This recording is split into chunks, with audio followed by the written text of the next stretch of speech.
How do you feel about like the fact that there's a lot of like, you know, beat stores and there's a lot of YouTube producers and all that, and selling exclusives for like $10? Man, all right, this is a good and bad thing for it, right? The good thing is that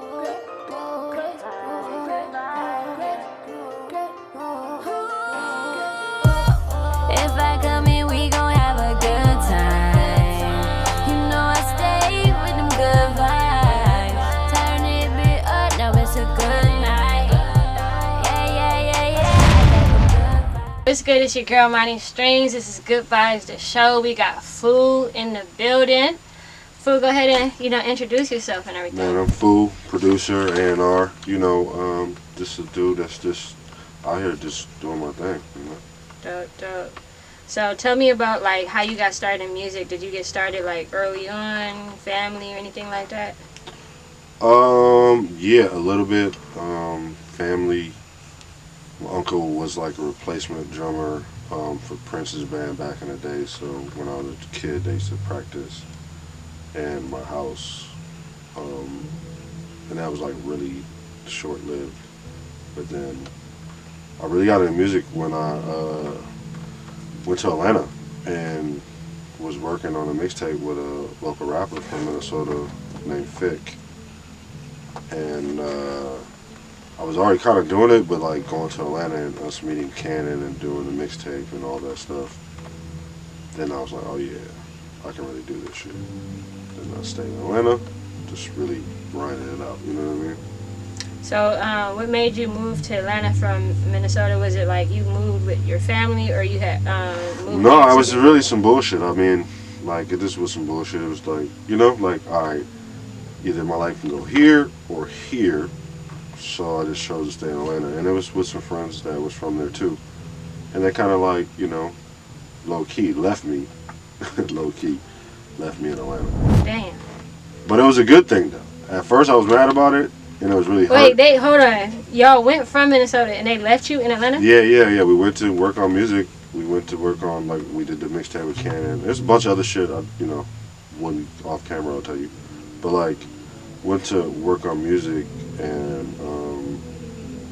with Cannon, we did the shit, and we had a mutual friend from Atlanta. Not gonna say his name, but we had a mutual friend, and we just rocked at his crib on the east side.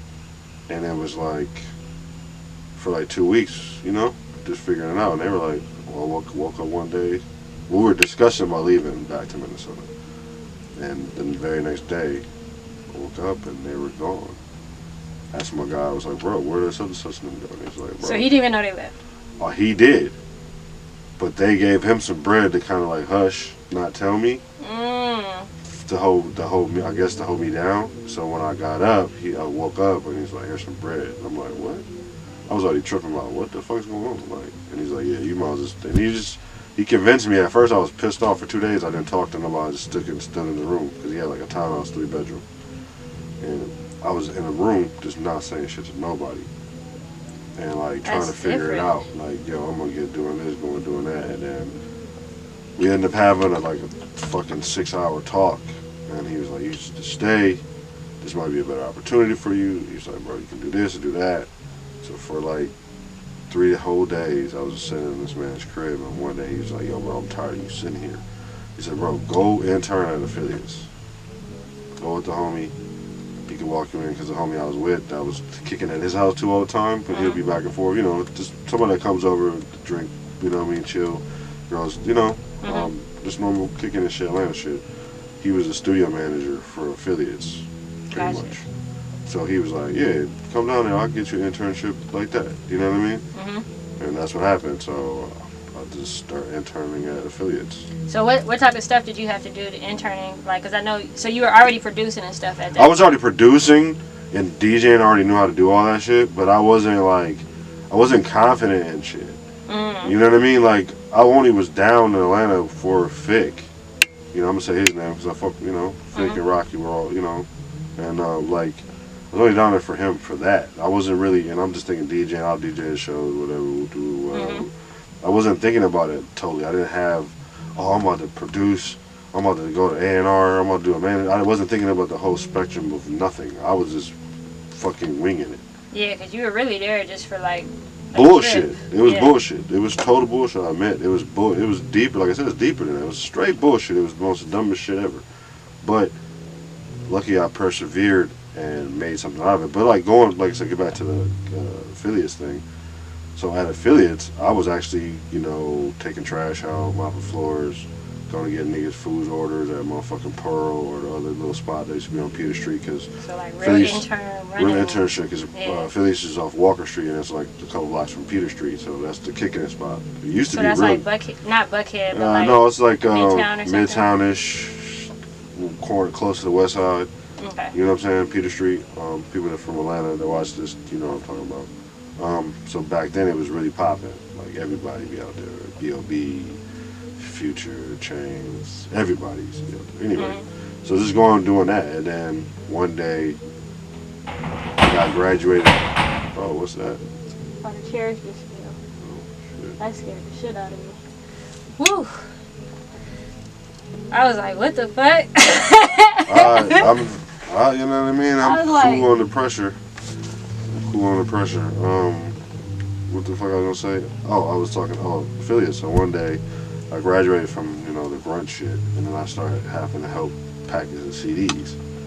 So I was back in there making the Jeezy Trapper Dives and putting the sleeve and the fucking CD and getting the jewel cases. Then I started going with my guy to go pick up the CDs from the guy that used to make them. His name is June. If anybody knows about June in the game, he's like legendary for making mixtapes. Gotcha. Like the plug in Atlanta and South, period. Anyway, going to go get 100,000 of CDs from him, bring it back to affiliates, packing them up and shit. So they was really like...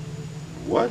It was a fucking factory. That shit was like a fucking, business. And that's what I was like, that's when I started getting more, thinking about it seriously and like looking at them and then studying from afar. And I'm like, oh, this shit is, I'm tripping. I didn't really fucking listen to these dudes. You know what I mean?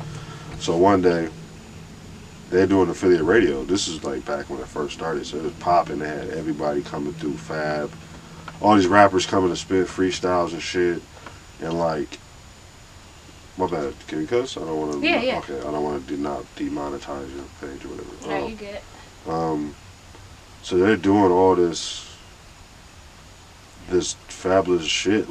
All these people coming through, and one day they were kicking in the little it's when you first come in, the shit the lounge or whatever. They're all out there. Everybody's kicking it, and I'm in the studio part. Nobody's in it but the homie. He used to engineer or whatever, your studio manager. And I started DJing on Canon setup, and I started making a beat because he had CDJs and he had an instant replay and then this other shit, and I was making a beat with the shit. I was really just doing me, being creative, because I know how to, you know what I'm saying? And I didn't realize that they can hear it. Oh. You know what I'm saying? I'm thinking, because it's kind of loud and the door was open, so they're out there and I hear drama who the fuck is that? And it was me. And he was like, yo, that's you kind of hard. And he was like, you should help be on the radio, help such with the radio show. So I started being on affiliates radio, just sitting there engineering and shit, and fucking being the dude behind the board while they're interviewing niggas and shit. That's how, and then I just became the homie with Cannon because of my homie, and we were always at Cannon's house. That's where I met Chasing Cash and Hit Boy before they were who they were. You said who, Cash? Chasing Cash. Oh, gotcha. And Hit Boy when they were Surf Club all together, and they were Mars from 1500 used to be in Atlanta. Oh, dang, I didn't even know he was out there. Yeah, we all used to be at Cannon's house. And I was making beats, but I was just still more of the homie. I still wasn't showing shit. You know what I mean? And then, so Cannon used to have Zach's studio. Zach's studio is legendary if y'all know about Zach's. Anybody that's listening to this that knows about Atlanta. So Polo the Don used to be in the back room, Kerry Hilson and all them. And then Cannon had the front room. So Cannon was up there working with Freeway and people like that. So one day he just had a room. Me and the homie was there. And I'm playing beats and shit. And Kerry Hilson walks and opens his door, walks in the room and says, yo, who the fuck is that? And I'm like, it's my shit. He's like, you're hard. And that's when I just went crazy. That was the day I was like, all right, I'm fucking taking this shit serious. And then I started. Because that's when she was like popping at that time. That's when she started popping. She had the popping joint, and I didn't know who. I knew who she was, but I was like, that just changed my mind on like, yo, I really could do this shit. Mm-hmm. So I started really making beats. I started engineering, learning how to engineer better to record people, because I was like, all right, I can record niggas, and then that's how I can get a little bread. And plus, I'm always with Cannon and them, so I'm kind of attached to that. So niggas is gonna fuck with me, you know what I'm saying? So I started doing that, and then shit started going, and boom, I get, my man's that was the studio engineer. We kind of make a beat crew together with some other people, and then me and him, we get a placement with Bum B and GOC. You know what I'm saying? For a closed session, that used to be this blog out of Chicago. Well, they still do that shit. Shout out to Closed Session. And GOC gets, and Bum B gets on the blogs. But, well, that's not the first blog I was on. Like, I'm going to get to that right, I'll fast forward back. But that was like Bum B and GOC on the blog talking about the song, and GOC shouts me out, and Bum B shouts me out, like, yo, fool hard, or whatever, blah, blah, blah, blah. I'm like, oh, shit.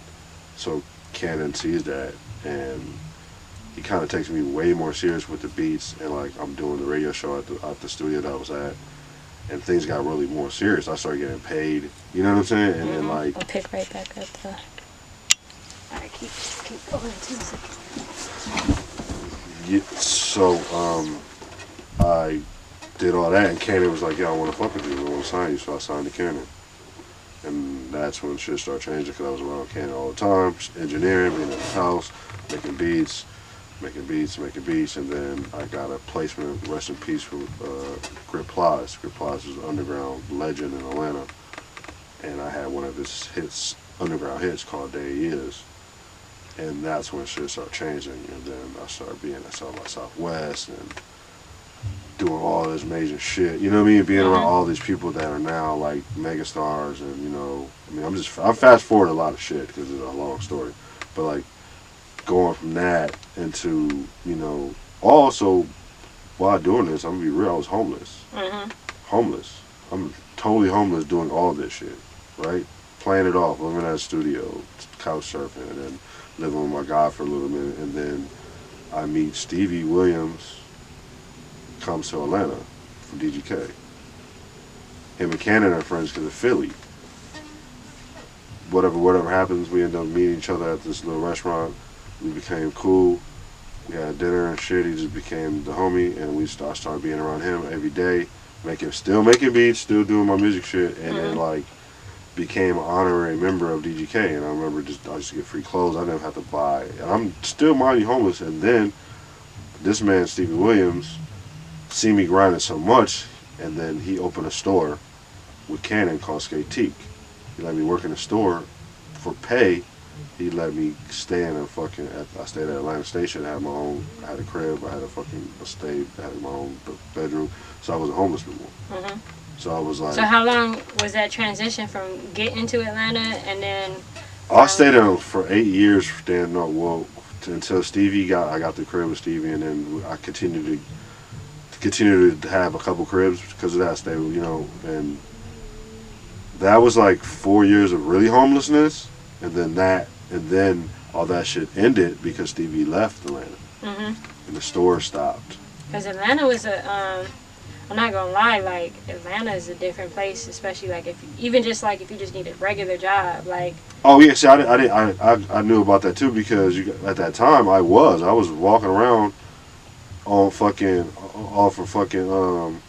Old National. I was walking around everywhere, going everywhere, being in Fourth Ward, just fucking trying to work at the Taco Bell off of Ponce. They don't be giving jobs out like that, and it's oversaturated. Yeah, so that's a misconception of people thinking Atlanta you get a job because you're black. No, it's really hard. You actually don't get a job because you're black. Yeah. Because when I lived there, I kid you not, no exaggeration, I literally applied to maybe like, it was almost 100 places that I had interviewed or applied to, and when they seen like where I was at, I was like Sandy Springs, or Powder Springs, yeah, so even worse. Yeah, it's worse. And Hiram was like the next city and stuff, so that's where I was applying to all the jobs because it was the closest city with, I'm in the middle of the country and stuff. and they see Imani, that's my my first name, they're like, oh yeah, cancel. My homegirl applied to a couple of those same jobs. I had experience, everything. She get the job, no experience, never worked a job in her life. But she had a more like traditional name. Did you ever try to get a job in the city, like in Buckhead or my car at the time wouldn't have, like, it would have been too much to drive it and stuff like that. It was already like kind of like acting up and stuff like that. So yeah, I was like, I had no whip. I mean, I was in Atlanta thugging it, like really thugging it out for a long time. Like I said, Stevie, shout out to Stevie Williams, he put me up. And then he, leveled up, and we stayed at Drums, and he bought DJ Drama's mansion. So so I lived there, and that's when she got serious, because this is when I started to work closely with 2-9. At the time, 2-9 was bubbling up, and like they were coming up in the city. So I had the studio I was working at, and I used to come and record there and shit. So they did this Christmas tape, and then they didn't do the 2-9 Forever shit at my spot. They did it somewhere else, but did the Christmas tape there. That kind of went crazy. They had a couple songs. So that, in turn, them bubbling up led to Jeff Dixon and Shaka Zulu reaching out, trying to figure out who's them. But the crazy shit is that Ludacris' DJ is DJ Infamous, which is my homie from Affiliates. Because I was Infamous's engineer. I was Infamous's right-hand dude. I had to help put the mixtape together. Even with Greg Street, I was doing Greg Street stuff too. Like I was that guy behind the scenes in the mixtape world at that time. Like putting mixtapes together, getting songs, making sure they get done, making sure while I record the DJ drops, making sure the shit's sequenced, making sure it's bounced right, and delivered to June to press up. Like that was my job. That's how I was eating. It wasn't enough to get a crib, but it was enough to keep money, like to have me eating and maybe getting some cool clothes to go somewhere. But like, so that's how I was like, all right, that saved me from really getting a regular job. You know what I'm saying? So I was like, oh, I can just do this, and I know it's gonna become more. So it did. I started working for like Empire Mixtapes. I don't know if you heard of them back in the days. They had the famous drops in Empire Mixtapes. Where the fuck you find this, son? Oh yeah. Yeah. So I was doing that with a homie Grade A, and boom comes Rest in Peace Trouble, Alley Boy, the duct tape stuff. So I did duct tape's first mixtape they put out in Atlanta. I did it. I put it together, did the DJ scratches, did the drops, all the shit. So I started being known for that, and then known for like the beats too somewhat. And then lo and behold, DDP comes into the picture with 2-9, and they fuck with 2-9, and they bring me on because I'm engineering and I'm making shit. So at that time, Stevie's gone, so I don't have a place. I'm living in a studio on the west side. Kind of like the west side, so I'm from Marietta Street. And I'm staying at the studio called Headquarters in the back room. They got a little fold-out bed and shit, right? It's like a day bed. I'm like, oh, perfect. You know what I mean? So I'm staying there. I was there for 3 years, staying in the studio, working with everybody. And Jeff and him come to the studio. Jeff Dixon comes to the studio, and he goes, I want to sign 2-9. I want to do this, and I want you to help. I don't want to break up what they got going on. And he's like, you stay in the city? And I'm like, you're in my crib right now. And he's like, what? He's like, well, hey, you want to thug it out, you can come stay at DTP. So I started living at DTP. What's DDP? Disturbing the Peace. Okay. Oh, DTP. Gotcha. Yeah, I stayed at DTP for 4 or 5 years in the studio. Even though it was plush, I mean, they had a fucking shower, TV room, kitchen. But yeah, I stayed there for 4 years, and then that whole 4 years, 2-9, rose up, got signed to Interscope, woo, and that's how Mike Will found me, because I'm in there recording and making beats. He's like, I want to sign the air drummers. I thought he was lying. You know what I'm saying? I'm like, stop it, bro. A lot of people cap too, so. Yeah, so I'm like, and like I said, then again, I wasn't thinking ahead of where I'm trying to take this. I was just winging it. In the moment. Yeah, because I'm like, I got a place to stay. I'm in the studio. I love it. Low-key, when you're in survival mode, you kind of stay in survival mode for a minute. Even when you get your shit together, it takes a while to, like, low-key get out of survival mode. For sure. I was in survival mode in the studio because I was content. I have a place to stay. I got a little bread coming in when I'm an engineer. and I can get little trees, whatever, or get food and shit. And you know, Jeff and Shaka, them are real great black men, and they're, you know. I heard about Shaka. I've heard you know about what I'm his saying? character. Yeah, so like learning a lot in them offices and listening to meetings and shit. You know, this is where, you know, LRVN came from. You know, Tunde and Sean, they come from the DTP school.